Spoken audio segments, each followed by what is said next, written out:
না, না, আমি বাড়িতেই আছি। ও, বাড়িতেই আছেন। তা কেমন প্রিপারেশন কেমন হচ্ছে আপনার? নিচ্ছি কম বেশি। না, কম বেশি না, সময়টা নেই না। একটু তো প্রিপারেশনটা সেই রকম ভাবে নিতে হবে, আপডেট প্রিপারেশন নিতে হবে, কেননা এখন তো আর সেই পুরোনো জিনিসগুলো জিজ্ঞেস করবে না, অনেক কিছু অনেক ভাবে পরিবর্তন হয়ে গেছে অনেক কিছু। হুম। তা এখন কি ইন্টারভিউ দেবেন? না, তো আমি একটু ক্লাস দেখার জন্যই জয়েন হলাম। ও, ক্লাস দেখার ওই আপনি যেরকম দেখছেন আর বাদ বাকি সবাই ওরকম দেখছে, কেউ ইন্টারভিউ দিতে আসছে না, বুঝতে পারছি না কেন তারা ইন্টারভিউ দিতে আসছে না। ক্লাসটা তো ইন্টারভিউ হওয়ার জন্যই নেওয়া। এখন তারা সবাই যদি দেখে, একজন তো দরকার যে অন্তত কেউ দেখবে। দেখার লোক নেই, মানে দেখার বলছি কেন, মানে ইন্টারভিউ দেওয়ার লোক নেই।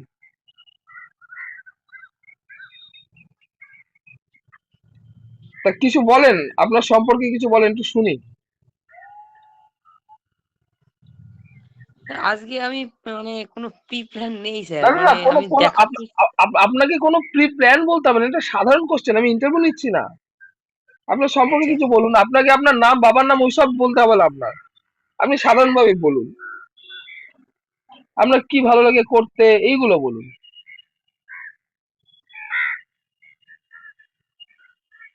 কম বেশি ইন্টারভিউর জন্য পড়ছি, এখন বুঝতে পারছি না কতদূর কি হবে।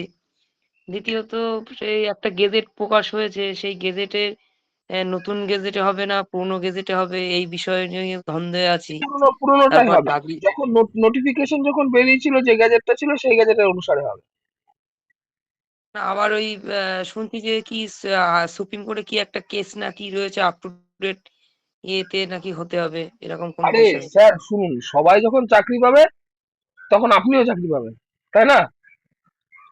তাই সব সেটা তো কেস ঠিকই। খামারিতে গিয়ে স্যার কি লাভ? ওই কেস খামারিতে না গিয়ে একটু বাচ্চাদের সাথে থাকেন, দেখেন ভালো লাগবে। দেখেন বাচ্চাদের সাথে অনেক কিছু শেখার আছে। আমরা বড় হয়ে গেছি কিন্তু বাচ্চাদের কাছ থেকে না অনেক কিছু শেখার আছে, আপনি দেখবেন, আপনি ফিল করবেন অন্তত। বাচ্চাদের সাথে যখন থাকবেন না, শুধু ফিল করবেন আর মিস করবেন সেই সময়টা যখন আপনি বাচ্চা ছিলেন। সেটা তো বাচ্চাদের সাথে মিশতে তো বা খেলতে ভালো তো লাগেই। হ্যাঁ, এখন তার জন্য পার্মানেন্টলি একটা প্ল্যাটফর্ম পাওয়া তো এখনকার দিনে দাঁড়িয়ে খুব কষ্টসাধ্য হয়ে পড়ছে। কিন্তু চেষ্টা তো ব্যতি রাখলে চলবে না। কিন্তু এটা তো 50,000 ছেলে করছে, লোক লাগবে তো 13,000। সেটাই। তাহলে মানে আপনার মধ্যে এক্সট্রা কি আছে যেটা তাদের থেকে আলাদা? এরকম কিছু কি আছে আপনার মধ্যে?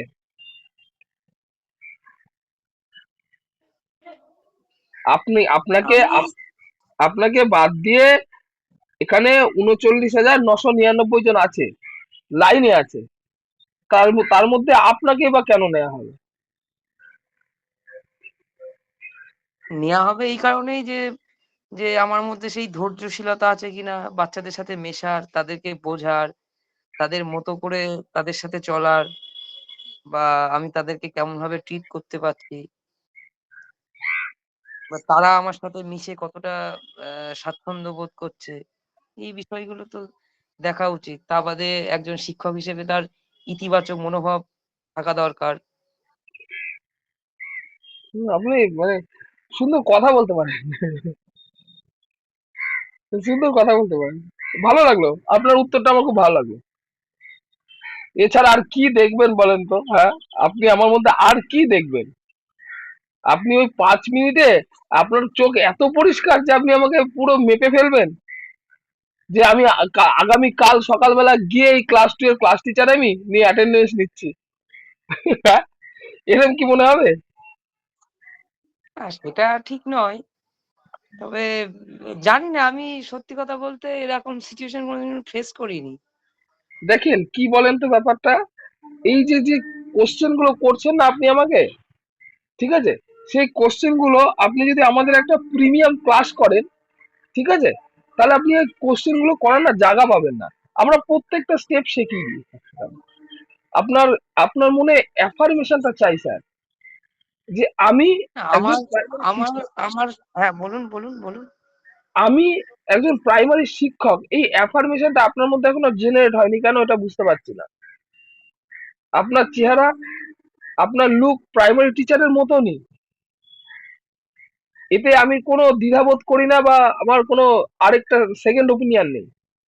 আপনার শরীর বা চেহারা প্রাইমারি স্কুলের টিচারের মতনই। তা যদি স্যার এরকম হয় 1 নম্বরের জন্য পেলাম না, তখন স্যার শেষটা শুনতে খারাপ লাগবে না? আরেকটু ভালো করলে আরেকটা নাম্বার এক্সট্রা থাকতো, জেলায় পেতাম। এখন রাজ্যে কোথায় পাবো আদৌ তার ঠিক আছে? একাডেমিক স্কোর আপনার যা আছে তাতে হয়ে যাচ্ছে, কিন্তু ইন্টারভিউ যদি নাম্বার আপনি অন্তত 7 থেকে 8 না পান না, মুশকিলের মধ্যে পড়বেন। মুশকিলের মধ্যে পড়বেন কেন দেখেন, সবাই প্রিপারেশন নিচ্ছে। আমরা হুম আমাদের যে প্রিমিয়াম ব্যাচ আছে সেই প্রিমিয়াম ব্যাচে আমরা জায়গা দিতে পারছি না। আমাদের ব্যাচ সিট বাড়াতে হচ্ছে, এডাব্লিউএস থেকে কিনতে লাগছে। মানে আমাদের এটা চালাচ্ছি না, এটা পুরোটা এডাব্লিউএস চালায়, অ্যামাজন এডাব্লিউএস থেকে কিনি। তা সুতরাং ওদেরকে তো পয়সা দিতে হয়। এত বড় ইডব্লিউএস টা বুঝলাম না এডাব্লিউএস হচ্ছে একটা অনলাইন প্ল্যাটফর্ম। এই যে আমি আপনার সাথে আচ্ছা কথা বলছি না, হ্যাঁ এটা জিএসটি দিয়ে কথা বলছি। হুম আপনি ফ্রিতে দেখছেন ঠিক আছে, কিন্তু আমরা জিএসটি দিয়ে আমি আপনার সাথে কথা বলছি। মানে খরচাটা বুঝতে পেরেছেন তো? হুম হুম হুম এবার আপনি এই ক্লাসটা সম্পর্কে আপনি যাবতীয় তথ্য আপনি পেয়ে যাবেন, আপনি চাইবেন আমরা দিয়ে দেবো, যাবতীয় তথ্য পেয়ে যাবেন।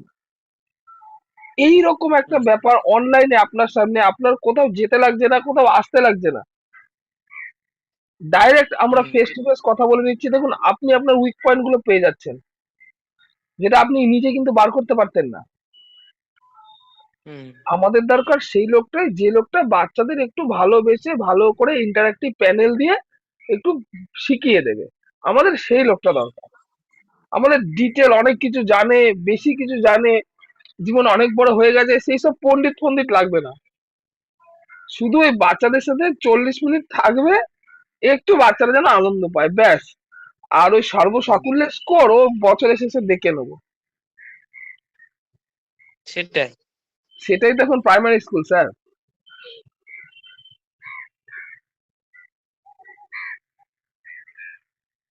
এই তো অবস্থা। এখন দেখা যাক কতদূর কি হয়।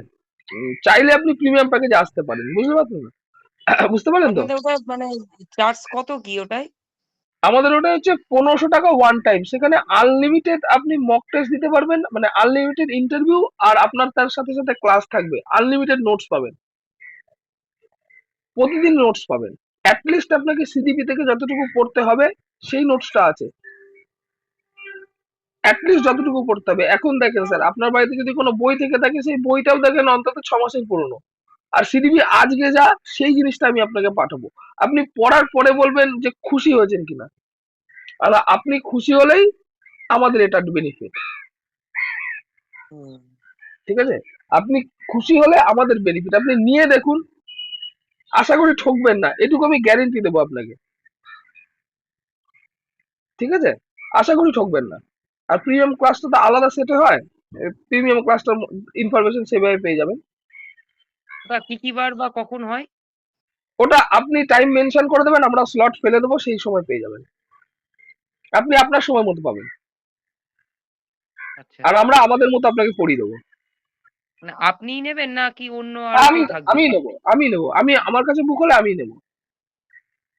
আচ্ছা ঠিক আছে? তো এই জিনিসগুলো ওই আপনি প্রিমিয়াম ক্লাস থেকে যদি ডেভেলপ করে নিতে পারেন না এখন এই আগামী 90 দিনে, আপনার শিক্ষকের চাকরি পাওয়ার পরেও আপনার এটা উপকারে আসবে। একটা স্কুলকে মেনটেন করতে হয় কিভাবে, কি কি রেজিস্টার থাকে, রেজিস্টার কিভাবে বানাতে হয়। আপনি বলেন তো, একটা স্কুলের, হ্যাঁ, আপনি পিরিয়ডের টাইম টেবিল বানাবেন, হুম হুম ঠিক আছে? এখানে হুম একদম ক্লাস 1 থেকে 12 পর্যন্ত বাচ্চা আছে, হুম ঠিক আছে? আর কি আছে, হুম আর আপনারা টোটাল 7 জন শিক্ষক আছেন, হুম ঠিক আছে? এবার কাকে কখন কোথায় পাঠাবেন, কার কখন পিরিয়ড ফ্রি দেবেন, এটা আপনি ক্যালকুলেশন করতে পারবেন? চিন্তা করেন তো জিনিসটা। তাহলে প্রত্যেকেরই মানে বসার ওই রেশিও মেনটেন করতে হবে, ক্লাস পিছু একজন করে, সেই এবার রেশিও মেনটেন করে রেশিও বসতে হবে। আপনি আপনি বলেন না যে একটা স্কুলে কটা ক্লাস হয় একটা সপ্তাহে?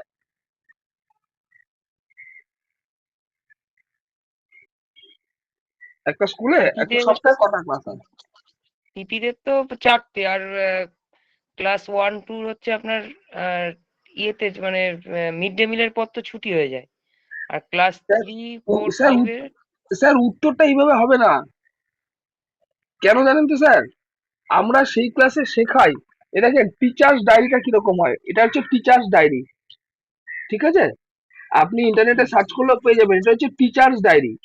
এই টিচার্স ডায়েরিতে যাবতীয় A to Z লেখা থাকে। আপনি যেরকম উত্তর দিচ্ছেন না, সেরকম উত্তর চলে না। এই টিচার্স ডায়েরিতে আপনি কি কি করছেন স্কুলে বসে সমস্ত লিখতে হয়, প্রত্যেকটা শিক্ষককে লিখতে লাগে। সেন্ট্রাল স্কুলে, এনভিএসএ, কেভিএসএ, এই প্রত্যেকটা স্কুলে লিখতে লাগে। এমনকি আপনি একটা পিরিয়ডে বসে আপনি হোম টাস্ক কি দিলেন, অ্যাক্টিভিটি কি করলেন, টপিক কতটা কভার করলেন, এইটাও লিখতে লাগে। আর সেটাও প্রিমিয়াম ক্লাসে আছে। এটা এইগুলো আপনি যেটা বলছেন মানে কেভিবিএস বা হচ্ছে সেন্ট্রাল স্কুলগুলো, প্রাইমারিতে কি এই এই সিস্টেম গুলো আছে কি? একদম আমি তো আছে, একদম আছে, আছে। আর আপনিও প্রতি বছর এই জিনিসটা পাবেন, আছে।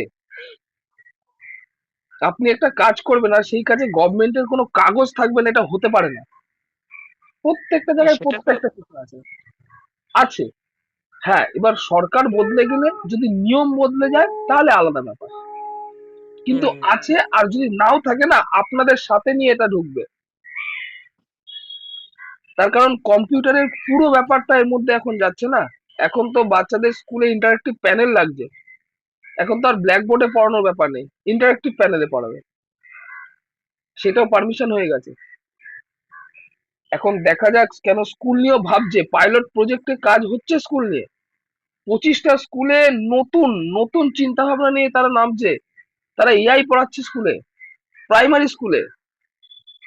এই পাইলট প্রজেক্ট গুলো চলছে স্যার। এইটা মানে এইগুলো, এই জিনিসগুলোকে না জানলে না একটু আপনি পিছিয়ে পড়বেন। পাইলট প্রজেক্টে স্কুল চলছে কোথায় জানেন? ওরা এআই এর কাজ শিখছে। বাচ্চাদের ক্লাস 1 এর যারা বাচ্চারা আছে তাদের অ্যাড্রিনো বোর্ড দিয়ে দিচ্ছে, তোরা বানাও সার্কিট। এটা আমাদের পশ্চিমবঙ্গে চালু হয়েছে সরকারি বিদ্যালয়ে। পশ্চিমবঙ্গের 1 কোটি টাকা, যে ফার্স্ট হবে না সে 1 কোটি টাকা পাবে সরকারের কাছ থেকে। বিল্ডাথন, বিল্ডাথন প্রজেক্টটার নাম। 1 কোটি টাকা পাবে যে ফার্স্ট হবে। এবং এটা আমাদের প্রাইম মিনিস্টার নিজে বলেছে। তা দেখেন, এই সমস্ত প্রজেক্ট গুলো স্কুলে চলছে, এগুলো সম্পর্কে ইনফরমেশন রাখতে হবে না, কোন স্কুলে কি চলছে। আপনি বলেন না, আপনাকে কি না পাইলট প্রজেক্ট নাম শুনেছি। আচ্ছা, আমি আমি আরেকটা জিনিস যেটা চলছে সেই প্রজেক্ট দিয়ে আমি আপনাকে বলছি। ঠিক আছে, আপনার স্কুলের বাচ্চা আছে, কতগুলো বাচ্চা আছে স্যার? ধরুন ধরুন একটা আইডিয়া বলুন, স্কুলের বাচ্চা 40 জন ধরুন। 40 জন, ঠিক আছে, টোটাল স্কুলে 40 জন, হুম। তাই তো? তাহলে স্যার 1 মাসের খাবার আসবে ওই 40 জনের জন্য, কত খাবার আসবে আপনি একটু ক্যালকুলেট করে আমাকে একটু বলুন তো। কতটা, কত কত কেজি চাল আনবো আর কত কেজি ডাল আনবো, এইটা একটু হিসাবটা দেন। আপনাকে তো আনাতে লাগবে জিনিসটা, হয় বেশি হবে নাহলে কম হবে, কিন্তু এক্স্যাক্টলি কিভাবে আনাবে? 40টা বাচ্চা 1 মাসে কতটা খাবে? প্রাইমারি সেকশনে 1 to 5 পর্যন্ত চাল আনতে গেলে 1 কুইন্টাল 20 কেজি চাল লাগবে। 1 কুইন্টাল 20 কেজি চাল, আর 1 কুইন্টাল 20 কেজি চালের জন্য কত কেজি ডাল লাগবে? 20 গ্রাম করে আপনার ওই 8 কেজি মতো। না, আহ, ওই 240 কেজি মতো। আচ্ছা, 24 কেজি, 240। সরি, 240, আচ্ছা, 24 কেজি। 240। এবার আমি আপনাকে বলি, এইটা আপনি তো আনলেন মাসেরটা, তা হুম। দিনের হিসেবে ওরা কতটা কতটা করে নেবে, দিন হিসেবে ওরা বাচ্চাদের জন্য খাবার কতটা কতটা করে নেবে, এই 40 জন চালের বাচ্চা? পরিমাণ চালের পরিমাণ ধরা হয়তো হচ্ছে আপনার 100 গ্রাম করে, আর ডাল ধরা হয় 20 গ্রাম করে। আপনি জানেন রাজ্য সরকার আর কেন্দ্রীয় সরকারের রেশিও কত মিড ডে মিলে? 60-40? 60-40 টাকায় বলেন। মানে টাকাতে? ক্লাস অনুযায়ী টাকাতে বলেন। 1 to 5 পর্যন্ত, মানে যে কোনো একটি দিনে যে যতগুলো ছাত্রছাত্রী উপস্থিত থাকবে হুম। সেই উপস্থিতির হারের উপর নির্ভর করে মানে তার প্রতি টাকা হিসাব হবে। মানে যদি আমি 40 জন আমি আসে, আমি বলছি যে যে টাকাটা ডিক্লেয়ার করে গভর্নমেন্ট যে টাকাটা দিচ্ছে সেই টাকাটা কত সেটা একটু বলেন। প্রাইমারিতে তো 6 টাকা 78 পয়সা। হ্যাঁ, আরেকটা। আর একটা আপার প্রাইমারি আছে 10 টাকা 17। শিওর? 10 টাকা 17 কি 18? একটু গন্ডগোল হলো না? একটু গন্ডগোল হলো। আচ্ছা ঠিক আছে, চলেন এবার আপনার উপরে থাকলো, আপনি ভেবে দেখেন কি করবেন, বুঝলেন তো? কেননা এই সমস্ত বিষয়গুলো আপনি পড়বেন, কেননা আসবে আপনার লাইফে, আপনি চাকরি পাওয়ার পরে এগুলো লাগবে। তা আপনি ভাববেন যে চাকরি পাওয়ার পরে কিনে কি করব? আরে যদি আমার প্র্যাকটিক্যাল জিনিসটা সম্পর্কে এক্সপিরিয়েন্স থাকে, না, আমাকে না। ইন্টারভিউ যদি ফেস করতে হয়, তখন তো আমি দুটো একটা কোশ্চেন যদি এরকম পেয়ে যাই, তখন আমাকে কে বাঁচায়? আপনি পুরো বই আপনি 5-6 বার রিভিশন হয়ে গেছে, পড়ে গেছেন, সেখানে ইন্টারভিউতে গিয়ে দেখবেন একটা কোশ্চেনও সেখান থেকে নেই। আপনাকে কে বাঁচাবে বলেন তো? আমার মেনলি ভয় লাগছে সাবজেক্ট বিষয়। আমার গ্র্যাজুয়েশন সাবজেক্ট ছিল বাংলা, এবার সেই বাংলাটা নিয়ে আমি খুব চাপে আছি। আমরা কারণ এখানে বাংলা, এইগুলো আপনাকে বাংলাটাও পড়িয়ে দেবো, বাংলাটাও পড়িয়ে দেবো। আপনার মানে এখনো সমস্যাটা, 3 মাস টাইম আছে ইন্টারভিউ শুরু হতে নাকি? হ্যাঁ, না না, এখন 3 মাস না, আর 90 দিন হাতে সময় পাবেন।